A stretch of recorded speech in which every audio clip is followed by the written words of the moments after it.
Super এইটের একটা Asian battle 50 রানে হেরে গেছে বাংলাদেশ। অ্যান্টিগায় টস জিতেও হাতে ব্যাট নয়, শান্তর পছন্দ ফিল্ডিং।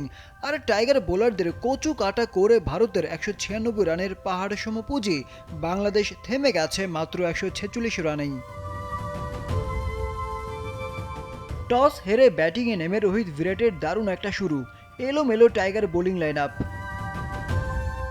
চতুর্থ ওভারে রোহিতের মিস টাইমিং, আর তাতেই প্রথম ক্রিকেটার হিসেবে টি-20 বিশ্বকাপে সাকিবের 50 উইকেট। পাওয়ার প্লেতে ম্যান ইন ব্লুদের 53 রান। এরপর তানজিম সাকিবের অ্যাগ্রেশন। নবম ওভারে টাইগার পেসার তুলে নেন জোড়া উইকেট। প্রথমে বিরাটকে দারুণ একটা স্লোয়ারে বোল্ড করেন তানজিম সাকিব।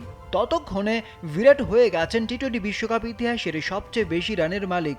পেছনে ফেলেছেন নিজের ওপেনিং পার্টনার রোহিতকে। কোহলির বিদায়ের পর ফিরে যান সূর্যকুমার যাদব। এক্সট্রা বাউন্সে পরাস্ত হয়ে ধরা পড়েন লিটনের হাতে। দ্রুত 2 উইকেট হারালেও দলকে চাপে পড়তে দেয়নি ঋষভ পন্থ। রানের চাকা বেশ জোরে সোরে চালিয়ে নিচ্ছিলেন এই বাহাতি ব্যাটার। তবে ঋষভকে উপড়ে নেন ঋষাদ। 36 রানে কাটা পড়েন রিভার্স সুইপ করতে গিয়ে। ঋষাদের দ্বিতীয় শিকারে পরিণত হন শিভাম দুবে। 34 রানে দুবে ফিরলেও বড় সংগ্রহের ভিত পেয়ে যায় ভারত। 27 বলে 50 তুলে নিয়ে 20 ওভারে শেষে হার্দিক পান্ডিয়া ভারতীয় স্কোর বোর্ডে এনে দেন 196 রানের চ্যালেঞ্জিং টোটাল। ব্যাটিংয়ে নেমে টাইগারদের আসরে সেরা ওপেনিং পার্টনারশিপ। লিটন তামিম মিলে তোলেন 35 রান। মিস টাইমিংয়ে ফেরেন লিটন দাস। দলীয় 66 রানে ফেরেন আরেক ওপেনার তানজিদ তামিম। ততক্ষণে থমকে গেছে রানের চাকা। 197 রানের বড় টার্গেট, অথচ ব্যাটিং অ্যাপ্রোচ মোটেও ছিল না টি-20 সুলভ। 76 রানে এলবির ফাঁদে তাওহিদ হৃদয়। রিভিউ নিয়েও নিজের উইকেট বাঁচাতে পারলেন না এই টাইগার ব্যাটার।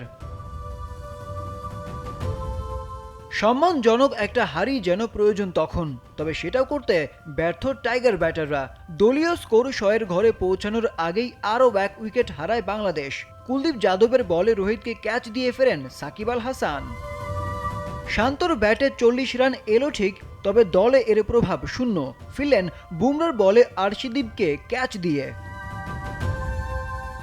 শেষের দিকে ঋষাদের কয়েকটা ছক্কা ছিল শুধুই উপভোগের খোরাক। শেষমেশ সেমির স্বপ্নের সমাধি। সে সাথে 50 রানের বড় একটা হার নিয়ে মাঠ ছাড়ে টিম বাংলাদেশ।